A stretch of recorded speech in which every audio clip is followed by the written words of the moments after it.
कहानी की शुरुआत एक मोनोलॉग से होती है जहां बताया जाता है कि हमारा ब्रह्मांड अनंत है, जहां जीवन की अनंत संभावनाएं मौजूद हैं। और ऐसा ही एक प्लेनेट है सोलारिस, जिस पर इंसानों जैसा ही जीवन पनपा। लेकिन अभी कहानी में समय आज का नहीं है, बल्कि आज से पूरे 65 मिलियन साल पहले का है। लेकिन उस समय में भी प्लेनेट सोलारिस के लोग इतने एडवांस हो चुके थे कि अब तक वे दूसरे प्लैनेट्स और गैलेक्सीज तक जा सकने में सक्षम थे। यहाँ अब हमें इस प्लैनेट पर मेन कैरेक्टर माइल्स दिखाया जाता है, जो कि अपनी वाइफ और एक बेटी नेविन के साथ बीच पर आया है। दरअसल नेविन को एक जानलेवा बीमारी डिटेक्ट हुई है, जिसका इलाज इतना महंगा है कि माइल्स के पास इतना पैसा ही नहीं है। और इसीलिए माइल्स ने ज्यादा पैसे कमाने के लिए एक स्पेस मिशन पर जाने का फैसला किया है, जिसमें वो एज ए पायलट एक साइंटिस्ट की टीम को दूर ब्रह्मांड के किसी प्लेनेट पर लेकर जाएगा। लेकिन इस मिशन में पूरे 2 साल लगने वाले हैं और अभी माइल्स अपनी वाइफ से यही डिस्कस कर रहा है कि अब वो पूरे 2 साल तक उनसे दूर रहने वाला है। मगर उसके पास कोई और चारा भी नहीं है, क्योंकि उसे अपनी बेटी को बचाने के लिए ऐसा करना ही होगा। यहाँ अब जाने से पहले नेविन भी माइल्स से कहती है कि वो उसका इंतजार करेगी और उन्हें सही सलामत वापस आना है। यहाँ से अब 2 साल पूरे होने को आए हैं, जहाँ माइल्स अपने स्पेसशिप में है और उनका स्पेसशिप अपने मिशन को पूरा करने के बाद वापस से सोलारिस ग्रह पर जा रहा है। लेकिन तभी अचानक से काफी सारे मेटेओराइट्स उनके स्पेसशिप से टकराने लगते हैं। इसी भिड़ंत के दौरान माइल्स की आंख खुलती है, जो कि सोया हुआ था। यहाँ वो अब मैनुअली ही स्पेसशिप को संभालने लगता है, जहाँ इस शिप में माइल्स के अलावा बाकी के सारे साइंटिस्ट अभी अपने अपने स्लीपिंग चैम्बर्स में क्रायोस्लीप में है। यहाँ चूंकि शिप इतना ज्यादा डैमेज हो चुका था, तो माइल्स शिप को सामने ही दिखाई दे रहे एक प्लेनेट पर लैंड करवाने लगता है, ताकि सभी की जानें बचाई जा सके। मगर अब तक एस्ट्रॉइड्स के टकराने से सारा स्पेसशिप पूरी तरह से डैमेज हो चुका था और वो किसी तरह से चट्टानों से टकराने लगता है, जिसके बीच स्लीपिंग चैम्बर्स में मौजूद सारे साइंटिस्ट और उन्हीं के साथ शिप के दोनों एस्केप शटल रास्ते में ही ऊपर से गिरने लग जाते हैं। अब माइल्स किसी तरह से शिप को लैंड करवाता है और वो पाता है कि उसे भी इस बीच काफी चोट आई है।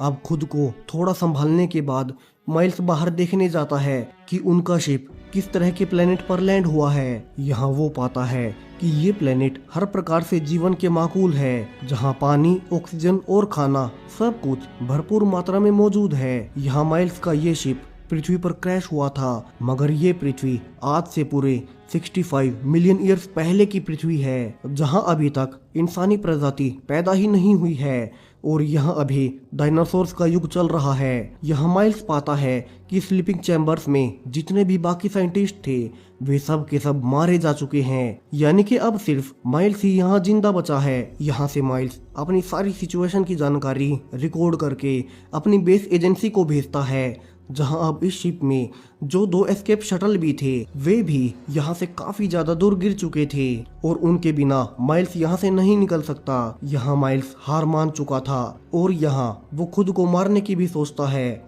लेकिन इसी बीच उसे अपनी बेटी याद आती है और वो उसकी वीडियोस देखने लगता है, क्योंकि उसे पूरे 2 साल हो चुके हैं उससे दूर हुए। तभी माइल्स पाता है कि एक स्लीपिंग चैम्बर अभी भी एक्टिव है, यानी कि उसमें जो भी है वो जिंदा होगा। यहाँ से माइल्स उसे ढूंढने लगता है, जहाँ उसे इस चैम्बर में एक छोटी सी लड़की मिलती है। हालांकि ये चैम्बर शिप से काफी दूर गिरा था, सो माइल्स किसी तरह से उसे वापिस से शिप में लाता है और उस बच्ची से पूछने लगता है कि वो कौन है। मगर उस लड़की की लैंग्वेज माइल्स से अलग थी, सो माइल्स कुछ समझ नहीं पाता। यहाँ शिप के टूटने के साथ ही ट्रांसलेटर भी बर्बाद हो गया था। तो माइल्स उससे स्लीपिंग चैम्बर्स के पेपर से पाता है कि इस लड़की का नाम काओ है। यहाँ से अब सुबह हो चुकी थी, जहाँ माइल्स बाहर जाकर आसपास की जगह देखता है कि उसका एस्केप शटल कहाँ गिरा है। यहाँ अब उसे बड़े बड़े डायनासोर्स के कंकाल पड़े हुए मिलते हैं। इसके अलावा आसपास वोल्केनोज भी फटने वाले थे। अब यहाँ से माइल्स अपने एडवांस्ड जीपीएस गैजेट से पता करता है कि वो एस्केप शटल यहाँ से पूरे 15 किलोमीटर दूर एक पहाड़ पर पड़ा हुआ है, जिससे वो यहाँ से निकल सकता है। तभी माइल्स पर एक छोटा डायनासोर भी अटैक कर देता है, लेकिन माइल्स किसी तरह से उसे मारकर वापिस से शटल में जाने लगता है, जहाँ वो छोटी लड़की भी अब तक बाहर आ गई थी। यहाँ से माइल्स किसी तरह से उस लड़की को समझाने लगता है कि उन्हें यहाँ से 15 किलोमीटर दूर ऊपर पहाड़ पर जाना होगा, जिससे वे एस्केप शटल लेकर यहाँ से निकल सकते हैं। मगर यहाँ वो लड़की समझाती है कि दरअसल इन स्लीपिंग चैम्बर्स में उसके माता पिता भी थे, तो वो उनके बिना कहीं नहीं जाएगी। यहाँ माइल्स को पता था कि बाकी कोई भी जिंदा नहीं बचा है, यानी कि वे भी मर चुके होंगे।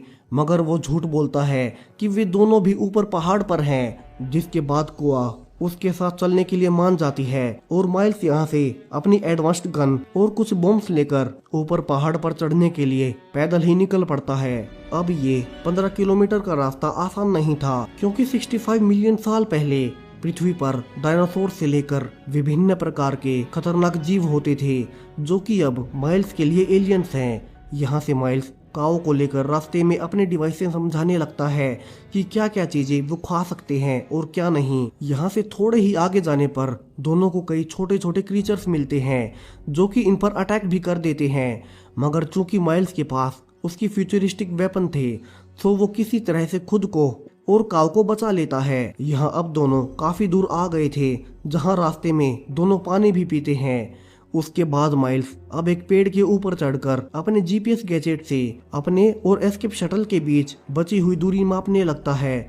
मगर तभी उस पेड़ की टहनी टूट जाती है और माइल्स सीधा नीचे गिरता है, जिससे अब उसका एक हाथ काफी घायल हो गया था। वहीं उसकी गिरने की आवाज से अब कई बड़े बड़े डायनासोर्स उनकी ओर आने लगते हैं। यहाँ माइल्स किसी तरह से अपने एडवांस गन से उन्हें मारने लगता है, जबकि पीछे से काओ वहां से दूर भाग आती है। लेकिन काओ पाती है कि वहां भी कई सारे छोटे छोटे डायनासोर्स हैं, जो कि अब उसे खाने के लिए पकड़ने लगते हैं। लेकिन माइल्स आखिरी वक्त पर आकर उसे बचा लेता है। यहाँ से माइल्स काओ को उठाकर आगे भागने लगता है, क्योंकि काओ को देख माइल्स को अपनी बेटी नेविन की याद आती है, जिसे कि 2 साल पहले वो अपने प्लेनेट सोलारिस पर छोड़ आया था। यह अब तक शाम हो चुकी थी और अब माइल्स काओ को लेकर एक गुफा में आ जाता है, जहां आज रात को दोनों को यहीं पर रुकना होगा। यहाँ माइल्स फिर से अपने जीपीएस डिवाइस से लोकेशन चेक करता है, मगर यहाँ से जो वो दिखता है उससे उसकी मुश्किलें और ज्यादा बढ़ने वाली थी। दरअसल स्पेस में माइल्स का स्पेसशिप जिन एस्टेरॉइड से टकराया था, वे सीधा यहाँ पृथ्वी की ओर आ रही हैं और उनके पृथ्वी से टकराने में अब सिर्फ कुछ ही घंटों का फर्क बचा है, जिसके बाद पृथ्वी के जीवन का काफी ज्यादा हिस्सा हमेशा हमेशा के लिए खत्म हो जाएगा। दरअसल ये वही समय था जब हमारी पृथ्वी पर 65 मिलियन साल पहले सच में एक एस्टेरॉइड टकराया था और उसने सारे डायनासोर्स और बड़े बड़े जीवों को जान से मार दिया था और कई सालों के लिए पृथ्वी धूल का गुबार बनकर स्पेस में चक्कर काट रही थी। अब माइल्स यही सब काओ को भी बताता है कि उन्हें सुबह जल्दी से यहाँ से निकलना होगा।